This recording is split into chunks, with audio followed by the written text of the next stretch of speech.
makna daripada kalam Hujjatul Islam Abu Hamid Al-Ghazali rahimahullah wa nafa'ana bi ulumih. Rasulullah sallallahu alaihi wasallam bersabda, la yu'dzarul jahilu 'alal jahli wa la yahillu lil jahili ayyaskuta 'ala jahlihi wa la lil 'alim ayyaskuta 'ala ilmihi. Artinya tidak dimaafkan orang bodoh, orang yang tidak tahu, tidak dimaafkan karena kebodohannya, karena ketidaktahuannya. Tidak dimaafkan.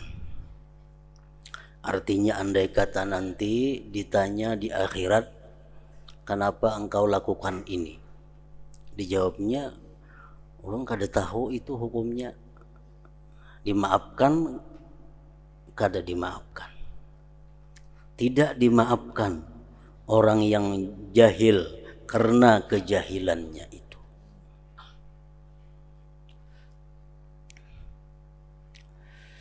Dan tidak halal bagi orang bodoh, bagi orang yang tidak tahu, diam atas kebodohannya. Artinya orang yang kada tahu, kada boleh kada belajar. Orang yang kada tahu, kada boleh kada bertanya. Sebelum dia masuk pada urusan atau perkara yang dia kehendaki. Orang hendak berdagang, sedangkan inya kada tahu apa-apa syaratnya berdagang, apa-apa rukunnya berdagang, kada tahu lagi. Hendak berdagang, nah kada boleh kalau kada bertanya dahulu. Kayak apa caranya berdagang itu yang benar, kayak apa berdagang itu yang sesuai dengan syariat Allah. Orang hendak kawin, kada boleh inya kawin kecuali belajar dahulu tentang bagaimana hukumnya perkawinan itu. Apa tugas-tugas kalau sudah jadi seorang suami, apa-apa yang wajib dilakukan. Nah, bagi seorang perempuan pun demikian, wajib belajar apa-apa yang mesti dilakukan kalau jadi seorang istri. Wajibkah ini dilakukan? Bolehkah ini dilakukan? Haramkah? Nah, jadi tidak halal seseorang itu tidak boleh diam, kada bertakun. Dan tidak halal bagi orang yang berilmu diam atas ilmunya. Nah, orang yang berilmu kalau mengetahui ada saudaranya yang keliru, ada saudaranya yang salah, maka dia tidak halal untuk diam. Artinya berdosa. Kita misal ke masjid, begitu di masjid kita banyak atau ada melihat orang nang sembahyangnya kada bujur, kada boleh berenai. Karena kita tahu bahwa saudara kita itu sembahyangnya kada sah, kada boleh kita berenai. Mesti kita beritahu. Karena kita melihat saudara kita salah sujudnya, salah rukuknya, nah kada halal kita diam. Jadi makanya kalau masuk masjid jangan boleh lihat orang sembahyang. Bila melihat orang sembahyang ada nang luput, kada halal berdiam, kada boleh berdiam. Wala lil alim ayyaskuta ala ilmihi.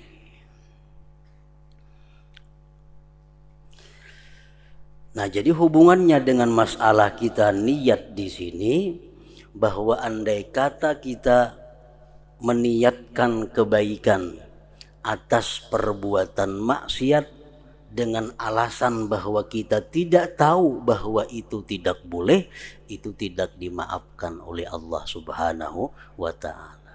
Tidak dimaafkan.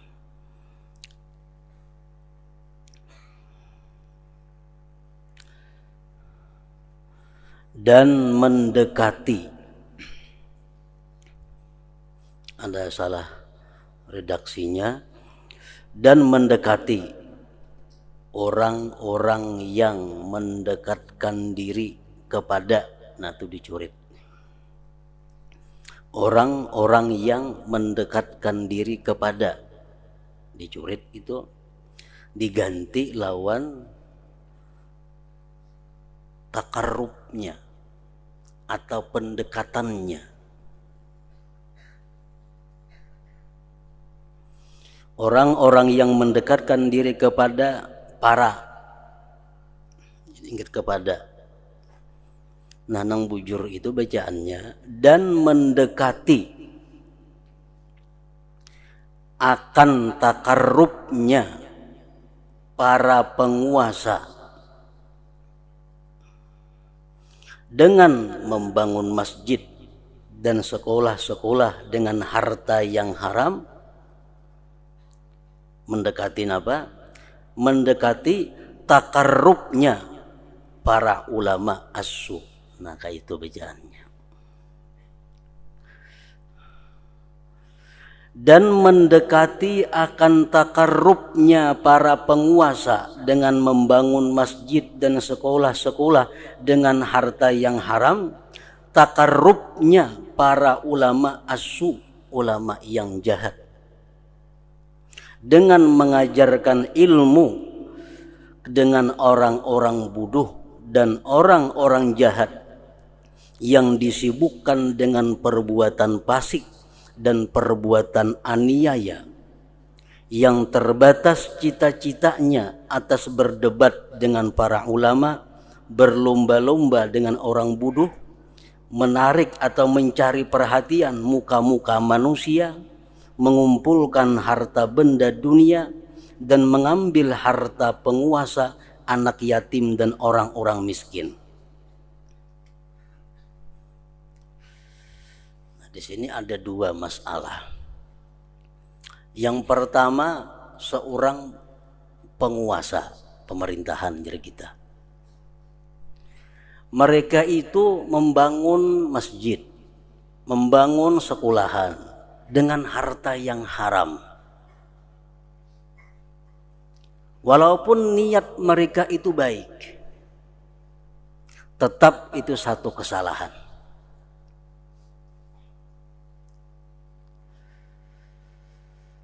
Pemerintah yang membangun masjid, membangun sekolah, membantu anak yatim, membantu masyarakat, tapi dengan harta yang haram, itu hukumnya adalah haram. Walaupun niat mereka itu baik. Karena niat yang baik tidak memberi bekas dalam perbuatan yang maksiat.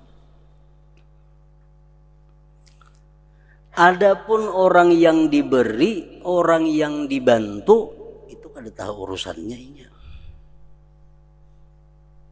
Kada ada sangkut pautnya. Jadi dosanya itu kepada yang memberi.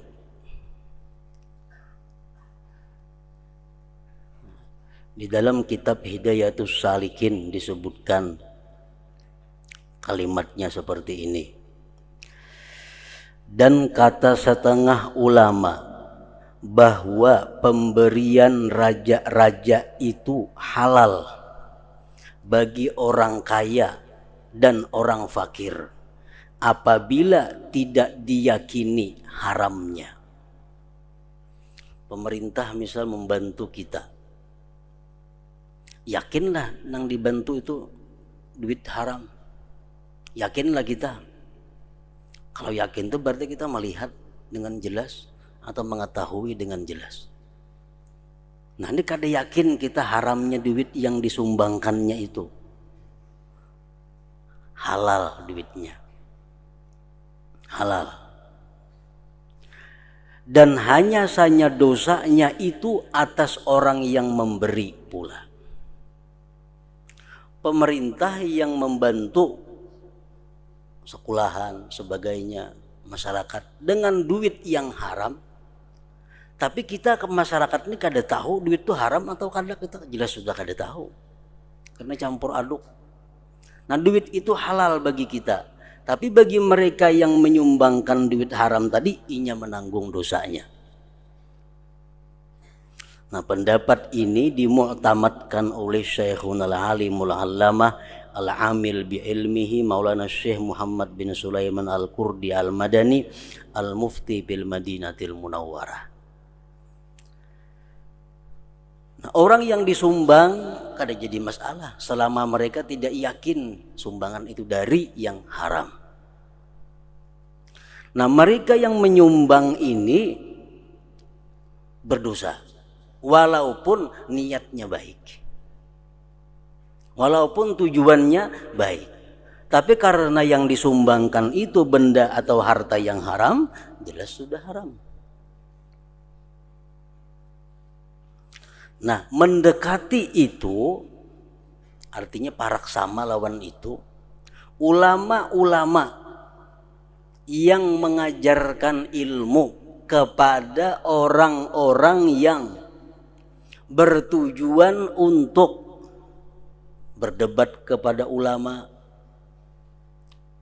mengumpulkan harta dunia, atau mencari muka di sisi para raja. Nah, sama hukumnya pun haram juga. Walaupun ulama itu punya niat yang baik. Sudah tahu nang belajar lawan seorang nih orangnya kada pajang memakai kada ka ilmu, pajang dijualnya pulang kena ilmu itu kalain. Nah, ini ulama nang melajari ini walaupun niat baik tetap dianggap satu dosa.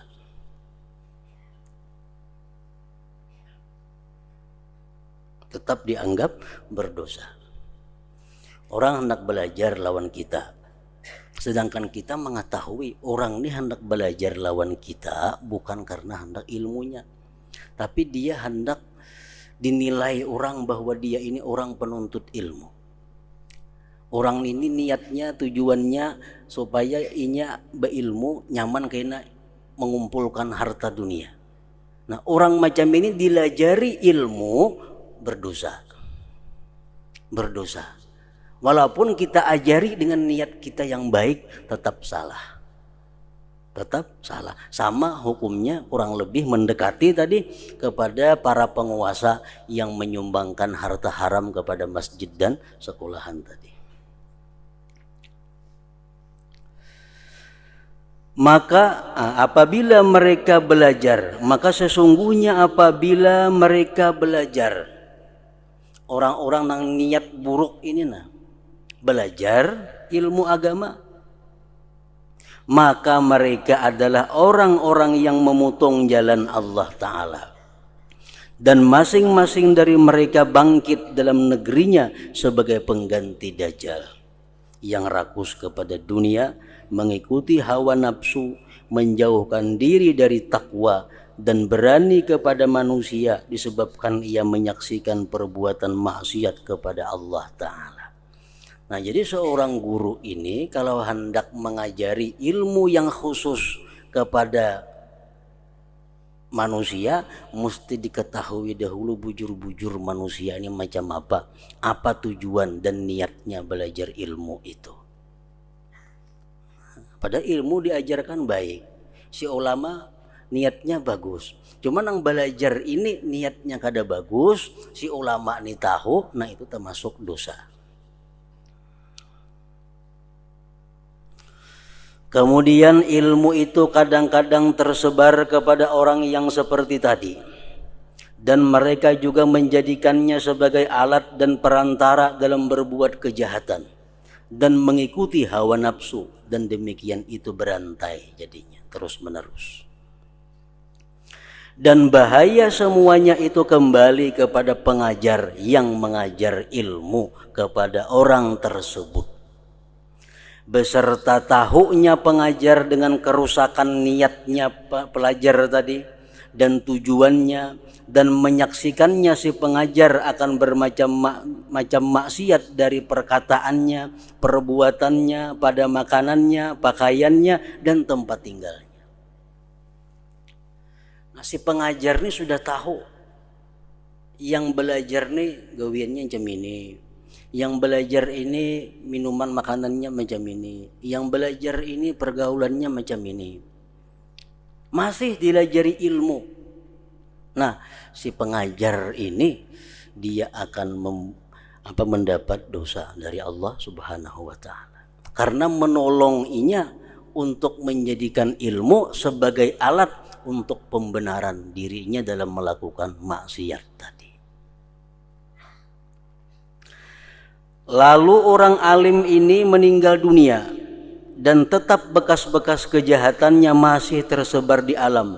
Dalam 1000 tahun umpamanya dan 2000 tahun, tetap si alim tadi menanggung akibatnya, tetap menanggung dosanya.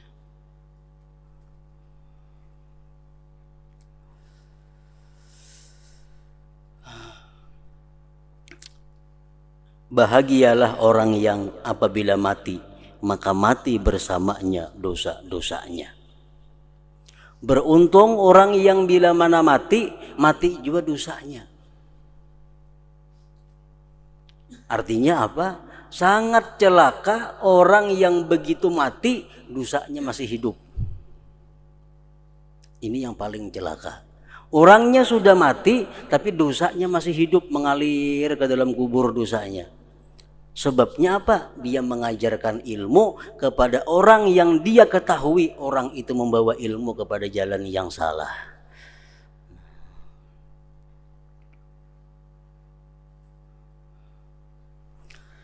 Kemudian yang mengherankan dari kebodohannya di mana ia berkata, sesungguhnya amal perbuatan itu tergantung niat. Alasannya mengajar ilmu tadi, jadinya amal tergantung niat. Dan saya maksudkan dengan yang demikian mengembangkan ilmu agama. Kalau ia menggunakan ilmu itu dalam kerusakan, maka perbuatan maksiat itu darinya, bukan dariku. Nah, itu alasan yang salah. Sebab ini sudah tahu kelakuannya. Yang menuntut ilmu ini sudah tahu kelakuannya jam ini, tetap aja dilajari. Dan tidaklah saya maksudkan dengannya selain agar dia meminta tolong dengan ilmu itu untuk berbuat kebaikan. Hanya saja cinta kepemimpinan diikuti oleh orang dan membangga-banggakan dengan ketinggian ilmu adalah membaguskan demikian dalam hatinya. Dan syaitan dengan perantara cinta kepemimpinan itu ia menipunya.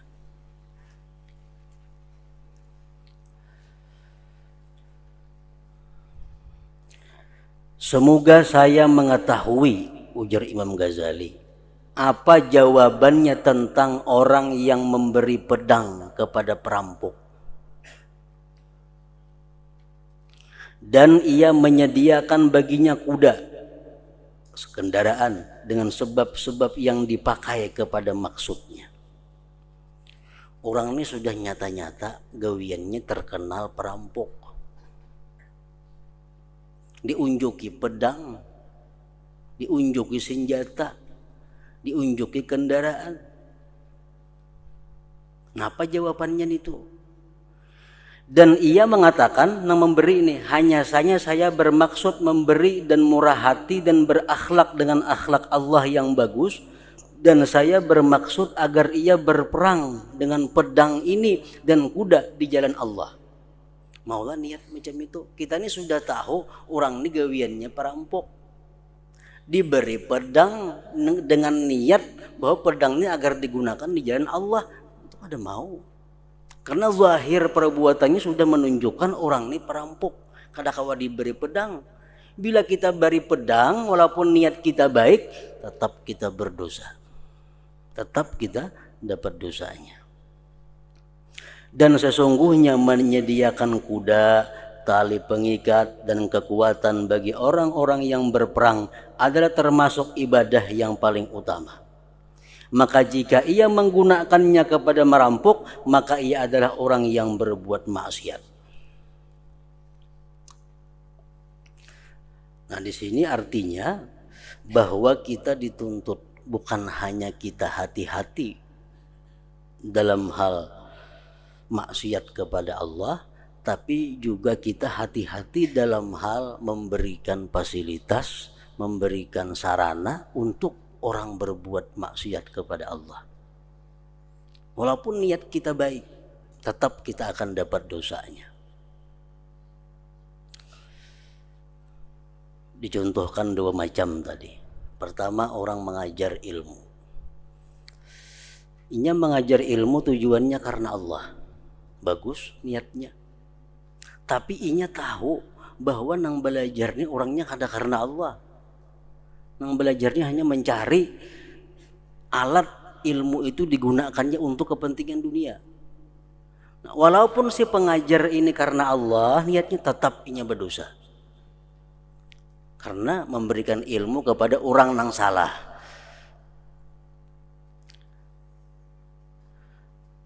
Orang yang diketahui sebagai penjahat diberi senjata dengan niat digunakannya untuk sabilillah. Niatnya bagus. Cuma kita sudah tahu orang tuh gawiannya penjahat. Nah kada kawa kita beralasan bahwa kalau digunakannya maksiat tuh urusannya, kada kawa alasan seperti itu. Karena kita sudah tahu orang ini sebagai orang penjahat. Nah niat nang baik tadi kada memberi bekas.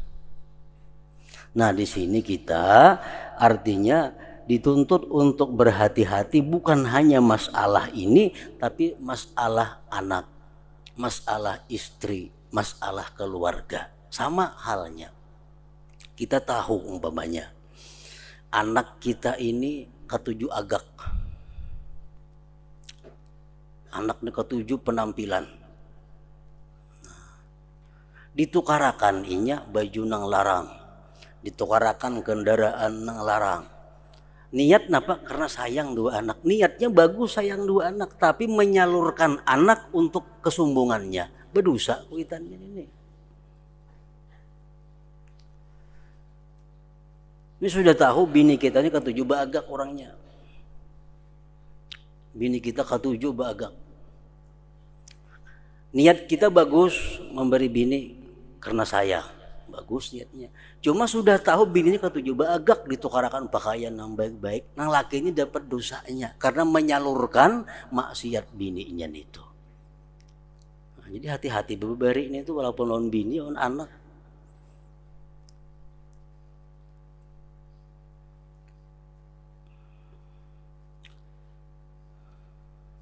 Nah kayaknya kita mati. Kita mati. Anak kita masih mengenai kendaraan yang kita tuarakan yang jadi kesombongannya. Tetap kita dapat dosanya dalam kubur. Nah ini karena orangnya mati, dosanya hidup.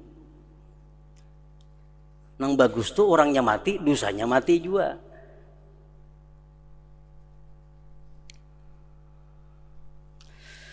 Dan para ahli fikih telah sepakat bahwa demikian itu adalah haram. Haram. Macam apapun niatnya baik, tapi kalau sudah tahu bahwa apa yang kita berikan itu adalah dijadikannya alat untuk maksiat, kada bisa diterima. Padahal bahwa murah hati itu adalah akhlak yang disukai Allah Ta'ala. Padahal kita pemurah itu akhlak yang baik. Sayang kepada anak, akhlak yang baik. Sayang kepada istri, akhlak yang baik. Tetapi kalau mereka itu kita ketahui menggunakan pemberian kita di jalan yang tidak diridai Allah, lebih baik kita pemalar. Lebih baik kita menahan pemberian itu. Sehingga Rasulullah sallallahu alaihi wasallam bersabda, inna lillahi ta'ala thalathami'ati khuluqin man taqarraba ilaihi biwahidin minha dakhala al-jannah wa ahabbuha ilaihi as-sakha. Artinya sesungguhnya Allah Ta'ala mempunyai 300 akhlak. Barang siapa mendekatkan diri kepadanya dengan salah satu daripadanya, niscaya ia masuk surga. Dan yang paling disukai olehnya adalah murah hati, pemurah. Pemurah itu paling baik sudah. Cuma kita memberi, kita lihati dahulu orangnya.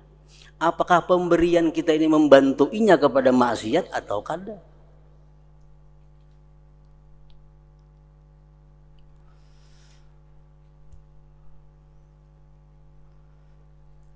Maka mudah-mudahan saya mengetahui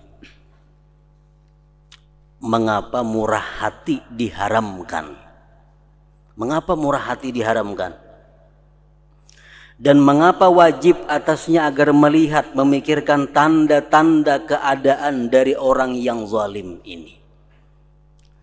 Sebelum kita bermurah hati kepada anak, istri, atau orang lain, kita pikirkan dulu adakah tanda-tanda kezaliman pada orang yang bakal kita beri itu. Apabila tampak baginya dari kebiasaan orang itu bahwa ia meminta tolong, artinya menjadikan dengan pedang untuk berbuat kejahatan, maka semestinya ia berusaha menarik pedangnya. Tidak bahwa ia membantunya dengan yang lain. Kalau sudah kita ketahui bahwa ini orang menggunakan pemberian kita di jalan yang maksiat, kita tarik.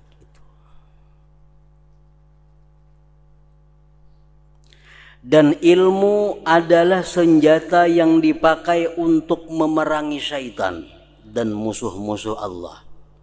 Dan kadang-kadang musuh-musuh Allah tolong menolong dengan ilmu, yaitu hawa nafsu.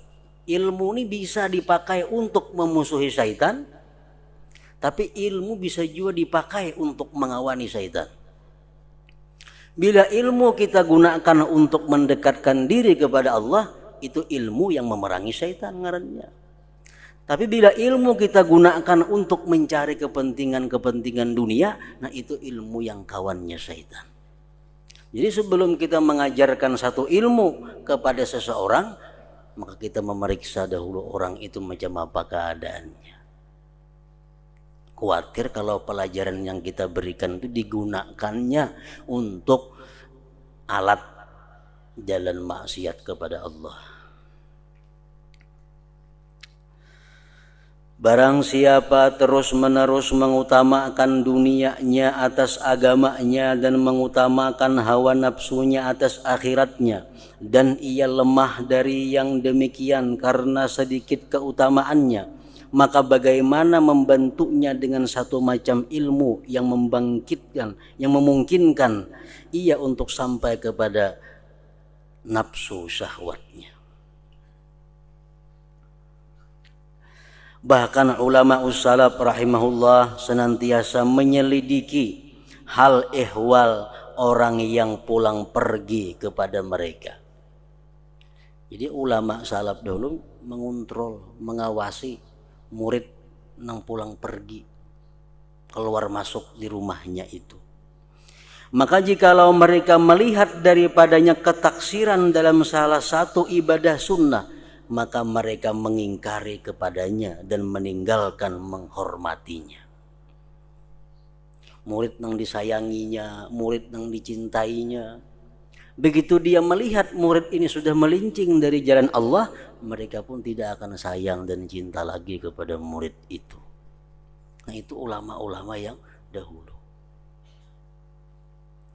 Dan apabila mereka melihat daripadanya perbuatan aniaya dan menghalalkan yang haram, maka mereka meninggalkannya dan meniadakan dari majelis mereka dan meninggalkan berbicara dengannya. Ditagur aja kada lagi. Lebih-lebih mengajarnya. Karena tahunya mereka bahwa barang siapa mempelajari satu masalah dan tidak mengamalkannya dan melampauinya kepada yang lain, maka ia tidak mencari melainkan alat kejahatan. Orang yang diketahuinya kada mengamalkan ilmu, berarti orang itu menjadikan ilmu sebagai alat untuk kejahatan. Dan semua orang salaf, orang dahulu, sungguh telah berlindung kepada Allah Ta'ala daripada orang yang zalim, yang alim dengan sunnah. Dan mereka tidak berlindung dari orang yang zalim, yang jahil. Orang yang alim, yang menggunakan ilmunya untuk kepentingan-kepentingan dunia, itu yang mereka sangat berlindung kepada Allah. Diceritakan dari sebagian murid Ahmad bin Hanbal rahimahullah bahwa ia pulang pergi kepadanya beberapa tahun. Ada seorang murid ini mengaji lawan Imam Ahmad bin Hambal beberapa tahun, bulang-bulik ke rumah Sidin, bulang-bulik ke rumah Sidin. Kemudian bertepatan bahwa Ahmad berpaling daripadanya dan meninggalkannya, dan ia menjadi tidak berbicara kepadanya. Imbah itu Ahmad bin Hambal nih kada menagur lagi lawan murid tadi, kada menagur lagi, kada menyapa lagi, kada mau lagi melajari. Maka murid tersebut senantiasa bertanya kepadanya tentang perubahan sikapnya kepadanya. Kenapa pian guru dulu pian menagur ulun, dulu pian mencari ulun, dulu pian mahabari ulun, sekarang pian apa kada hiri-hiran lagi lawan ulun. Dan Ahmad tidak menyebutkannya, sehingga ia berkata, ujar Ahmad, telah sampai kepadaku bahwa kamu telah mempelistar dinding rumahmu dari sisi jalan, dan kamu telah mengambil tanah sekedar ikan. Ikan ini ada mengambil tanah jalan raya sedikit untuk mencukupi memelistar rumah hikam. Jadi aku kada hendak melajari murid nang macam itu. Maka hikam tahu itu kada boleh, yaitu satu jari dari jalan kaum muslimin. Maka kamu tidak patut untuk memindahkan ilmuku kepada kamu.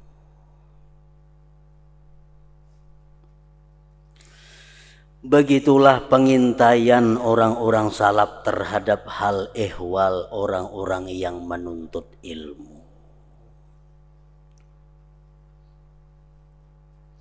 Ini dan contoh-contoh seperti ini adalah termasuk di antara sesuatu yang samar atas orang-orang yang dungu dan pengikut-pengikut syaitan. Walaupun mereka adalah orang-orang yang mempunyai baju jubah dan lengan-lengan baju yang luas, dan mempunyai lisan yang panjang, dan mempunyai kelebihan yang banyak. Nah, dimaksudkan dengan ini adalah ilmu-ilmu yang khusus. Bukan ilmu secara umum, bukan. Ilmu mengenai yang wajib, ilmu mengenai yang haram, nah itu siapa aja boleh dilajari. Tapi kalau ilmu-ilmu yang khusus, ilmu-ilmu yang bisa dijadikan jalan untuk akhirat, bisa untuk mencari dunia, nah itu yang mesti kita memberikan, bukan kepada sembarang orang. Itihi dahulu orangnya macam apa, cucuklah belajar ini atau kada.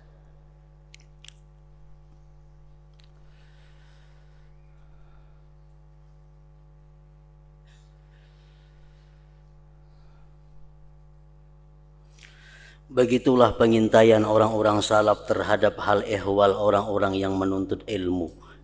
Dan contoh-contoh seperti ini adalah termasuk di antara sesuatu yang samar atas orang-orang yang dungu dan pengikut-pengikut syaitan, walaupun mereka adalah orang-orang yang mempunyai baju jubah dan lengan-lengan baju yang luas, dan mempunyai lisan yang panjang, dan mempunyai kelebihan yang banyak. Maksudnya, kelebihan ilmu-ilmu yang tidak meliputi atas peringatan daripada dunia dan pencegahan daripadanya, keinginan pada akhirat dan seruan kepadanya akhirat.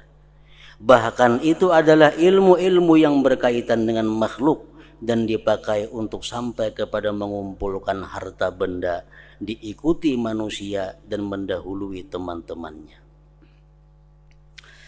Jadi sabda Rasulullah sallallahu alaihi wasallam, innamal a'malu binniyat.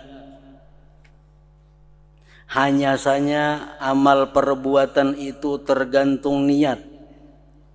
Adalah khusus dari 3 bagian, dengan perbuatan taat dan perbuatan yang mubah, bukan perbuatan maksiat.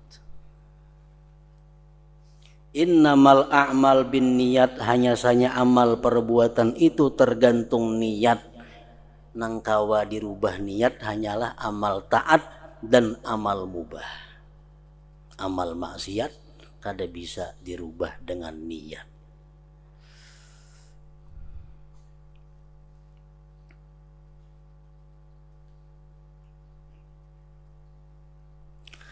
Karena perbuatan taat bisa berubah menjadi maksiat dengan niat. Perbuatan tuh nyata-nyata taat, seperti sedekah tuh taat. Tapi karena niatnya untuk mencari simpati, jadi maksiat. Memberi, menyumbang, perbuatan taat. Tapi karena niatnya bukan karena Allah, jadi maksiat. Nah, perbuatan taat bisa berubah menjadi maksiat dengan niat. Dan perbuatan mubah bisa berubah menjadi maksiat dan taat dengan niat kasar. Perbuatan yang mubah itu bisa menjadi haram dengan niat yang jahat. Perbuatan yang mubah bisa menjadi pahala kalau niatnya baik. Kalau niatnya baik.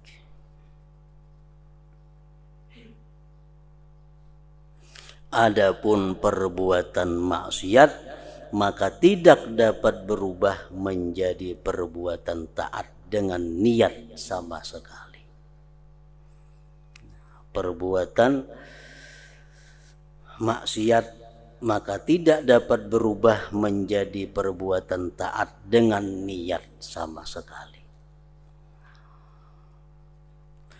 Memang niat mempunyai pemasukan kepadanya. Perbuatan maksiat ini bisa dimasuki niat, yaitu apabila ditambahkan kepadanya maksud-maksud yang jahat. Nah, kalau perbuatan maksiat ditambah lagi niat-niat jahat yang banyak, maka semakin berlipat ganda dosanya. Makin berlipat ganda dosanya. Perbuatan yang jelas-jelas sudah haram. Aku nukar pedang, hendak membunuh orang, itu sudah nyata haram. Karena membunuh orang karena aku pulang hendak membunuh si A, si B, si C. Makin niatnya berinting kada baik, makin menambah kejahatannya. Jadi perbuatan maksiat itu bisa masuk oleh niat yang jahat dan menjadi berlipat ganda dosanya. Memang niat mempunyai pemasukan kepadanya maksiat, yaitu apabila ditambahkan kepadanya maksud-maksud yang jahat, maka semakin berlipat ganda dosanya dan besar bahayanya. Seperti yang telah kami sebutkan yang demikian itu pada kitab Taubah.